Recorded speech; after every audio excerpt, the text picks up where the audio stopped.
Hey, I'm Mr. J. Today we're talking about the G7 meeting in Canada.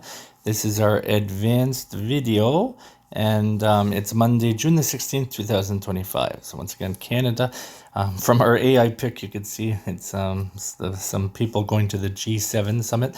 I think this is good, all right? Leaders meeting and talking about world events is a good thing. We don't want them to be fighting, and then meetings like this, I think, are important. Let's go down to our word list. Okay, we have summit, right? That means like meeting, leader, peace, energy, digital, conflict, missile, diplomacy, tariff, security, grain. We have tension, unity, statement, and nuclear. Okay. So Canada is hosting the G7 summit, a meeting of leaders from the world's richest countries. The summit is from June 15th to 17th in Alberta. Prime Minister Mark Carney, sorry about that. Did you hear my alarm? Mark Carney is the G7 chair. Chair means he's like the person who's organizing it, right? The goals are to talk about peace, new energy, and digital changes and ways to work better together. But a sudden war between Israel and Iran, starting like last week, has changed the plan. The leaders now focus on safety, diplomacy, and keeping oil and food prices stable. President Donald Trump has made some leaders upset with his comments and new tariffs. Because of this, they do not want to make a joint statement, right? They will not make a joint statement, only a short report from Canada.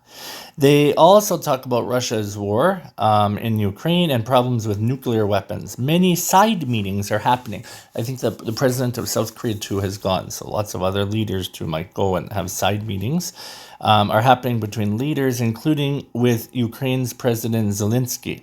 The summit is serious and tense, but leaders still hope for unity. Okay, lots to talk about there.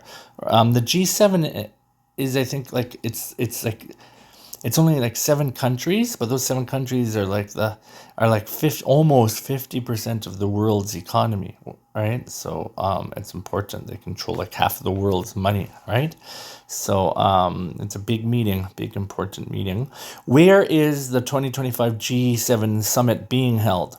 Which conflict is changing the G7's plans? Why is there no joint statement from the G7 this year? Which U.S. leader is attending the summit? And what is one major goal of the summit? All right, this week we're going to do game-related words, game words. We have the game pass and we have a non-game pass. So I think you probably know the meanings of both. They're both very common and very important meanings. Pass, game pass, to give the ball or object to another player during a game. A non-game pass, to succeed in a test or to move beyond a place or stage. Our pronunciation's nice and easy. It's just pass. 1 syllable. Make sure you don't say it like a Z. It's not paz. Don't say paz. It's pass. The S like that. Pass. Okay? Example sentence. He made a quick pass to his teammate just before the goal, and she studied hard and managed to pass the final exam. All right, our weather for tomorrow in Brazil, a high of 27, a low of 17, and it will be mostly sunny. For Mexico City, Mexico, a high of 24, a low of 14, and there will be light showers possible. And for Seoul, South Korea, a high of 26, a low of 17, and it will be partly cloudy. We talked about the weather, pass, and the G7. I hope you have a good Monday, and I'll see everyone tomorrow.